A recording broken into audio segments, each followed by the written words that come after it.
Okay, I'm going to show you one of the best ways to put together your diptychs and triptychs and to figure out how they can best work. If you go ahead and do a shoot, after that make a contact sheet and print out your pictures and then put them down and rearrange them. And I will show you the best way to do that. If you can't print out your pictures, you can make your pictures small as individual little files in Photoshop and move those around. So don't feel like if you can't do this, if you can't print out your pictures, that you will not be able to create your diptychs and triptychs. Okay, so I've got a set of pictures I've just kind of tossed down here. And what I recommend doing first is finding the images that have similarities and just putting those in order. Okay, so I see a similarity here.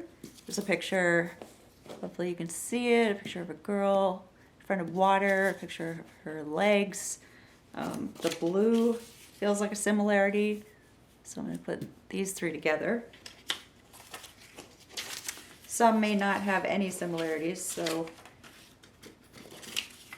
just do what you can to find some that are. These are pretty similar. This is a kind of dark scene of a person in a similar kind of dark scene. I have an animal. Don't have any other animals, so that's kind of on the sort of an outlier. Just different picture here of fire. I have another one that has to go, it kind of goes with this one of the sky. And I've got some pictures of buildings that I'll bring into frame. Say like that. Another one of a guy, and then somebody else surfing here, which I'll just set down here. Okay. Then look for a picture that you have a good feeling about, that you think would work with the other pictures that you have laid out here, that could be a possibility. It's got some kind of clean, simple message. If you look at one of your pictures and you feel like, okay, that's already saying something, that's about something, like that's a singular thing that's simple, right? So a picture of an animal, a picture of a person, and I mentioned a place. And animals aren't things, so a thing. Okay, so I'm just gonna grab, I think this picture of the swan is pretty meaningful and could be a great picture for a diptych or a triptych. So then take that picture and just kind of float it around and see what it looks like on both sides. That's really important. Both sides of other pictures. Now, it's hard to pair up verticals and horizontals. Of course, in the computer, you can do that. I would recommend, I guess, leaving it like this is fine, or shrinking down the vertical to be at the same height on both ends as the horizontals. Whatever way you feel like looks, the cleanest and strongest. So just in moving these aside a little bit so I can explain that. So let's say for some reason this bird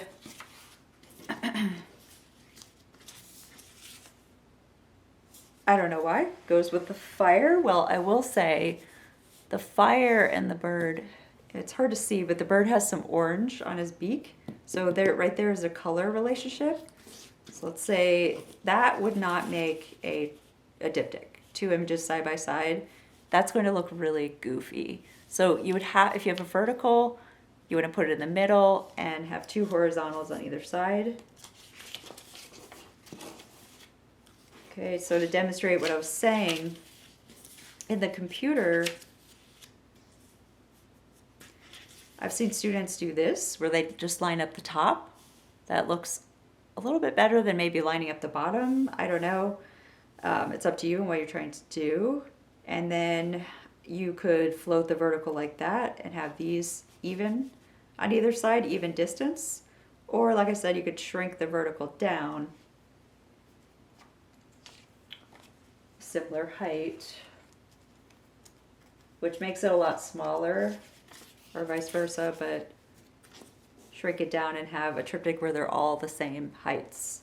So I will go into the computer after this, once I figure out the ones that really work, and show you how to put them together on the computer. Okay, so I actually kind of like the animal and the fire, because right away there's that orange relationship there. I don't think this really works because it's person next to person, and then we jump to the animal. You want to kind of think of symmetry. So if I'm going to have a person in the middle, maybe something that's an animal over here, or it could be anything that works better with this, not a person, or drop this out and put a picture of a person. So we could do that. I had a picture that related to her because it is her. These are her legs. In terms of, you're always looking for something to happen, like some meaning. There's a visual connection here, person, person, person. The orange and the blue, we know, are complementary color schemes, so that's really dramatic and fun and has an effect, especially with fire and water. And so these relate. So the story here, it's kind of, I hate to say it, but I want you to know your story, but it's kind of up to the viewer in a way too. And of course you want the viewer to have other things that they think about when they look at your images, and not just have like that one note picture. But I do want you to figure out what your pictures mean and tell us, like, right in the instructions it said to write it down, like what the meaning is. Meaning is so important. Well, there's this sort of, I guess, the foot is leaning towards the fire. Some things I say might be a little cheesy, but that's okay. There's that potential to get, hurt or burnt, so there's that sort of tension. Water has the ability to put out fire, so there's that kind of power play. Light, this is weird, but I say it a lot and sometimes students get it. Light coming from one picture and then there being a highlight that's next to light seems to me to kind of like be the light source that's lighting up her leg. It's sort of a weird thing, but so I kind of like actually what's happening with the light there. You have to figure out on either, see in this case, like which side. There's sort of something that might be feeling a little disjointed with this. Like, of course, the foot isn't pointing to the fire anymore, so I lost that idea. There's a lot of negative space here, which can be a good thing. In this case, I kind of hit it dead on where I feel like the amount of negative space is the same. There's that little panel of blue. The foot is pointing towards the fire. There's this spacing between the people above and below, so they're creating a triangle like that. So I would say that's a meaningful, interesting diptych, and it's got that mystery, it's got that story, and you could interpret a lot of things into this. So bam, that's a good one. So I'm going to put that aside as one of my options. Now I came to that pretty quickly, so don't think that, actually I'll bring it back and just have it in view a little bit. Don't think that you're done, because you never know. And then don't give up, because there's always a diptych and a triptych. You can always find them, and it's a really fun exercise. So again, there's like this tension. So the bird has got this vulnerability to it. It's sleeping. It's a very soft picture up against the fire. The fire is the orange again. There's that kind of danger, I guess, and how I would interpret it. Then if I brought in, as an option, this sign, I'm just going to bring this back. This seems to be a good centerpiece. There's a color visual relationship. What the sign means, it's important what it says. Conico. I'd have to think about that one, what the meaning is. Not really feeling it as much as this one. I did kind of, so hover some other pictures over it and see what you think. A building is different than the person. And then we had these images that related, which were other sort of architectural scenes. Ooh, okay, I think I'm onto something here. There's actually a orange door, sort of brown, and that when you put something that's like really vibrant and monochromatic in color and consistent across the picture, that can help to bring your eye to the colors in a more monochromatic picture that is a duller sense of monochromatic color. So you that color sort of comes out because of being next to this. So that's a visual property of the diptychs and the triptychs that's lots of fun and interesting. Excuse me. So the fire next to this, the building already seems sort of damaged. It seems old. So with the fire now, with this picture, your goal is to create a new story to change the meaning when these two come together. So I associate the fire with damage, this building could have caught on fire. So again, the fire danger, the influence of the fire here on this picture is definitely happening. I may not get that with just the singular picture. The picture should stand on its own and be really interesting. Both are very interesting pictures. When they come together, there's something new that happens. So there you have that. And this is could be just your diptych right there. Two verticals work great for a diptych, and not that. That is not going to work, a horizontal and a vertical. Let me see if I can find another vertical to potentially make a triptych. I've got this that I can hover over it of the person out in the ocean surfing. There's that beautiful blue up against the fire, the orange, and his face is got this like orange light on him. So again, that can bring out the light and color on his face. It's very subtle. Not feeling these the blue kind of stands out. It sort of takes away from these two. It works better with just the blue and the orange. Maybe those do something.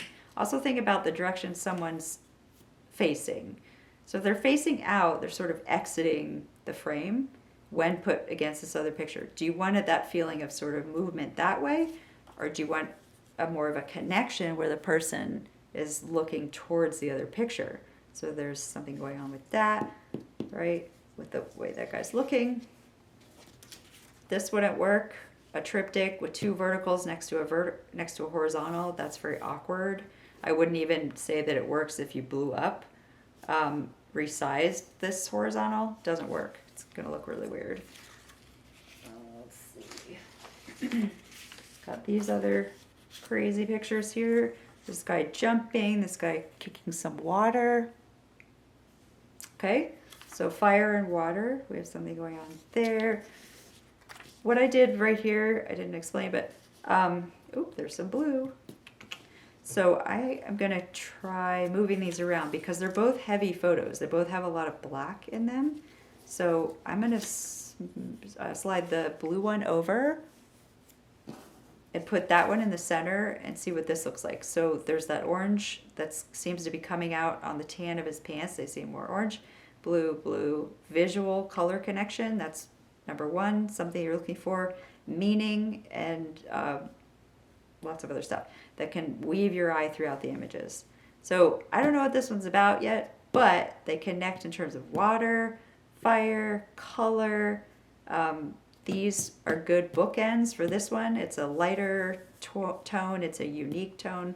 These kind of have a similar tone going on with the orange and the tan and just becoming more orange because of it. So that could be an interesting triptych, kind of feeling that one too.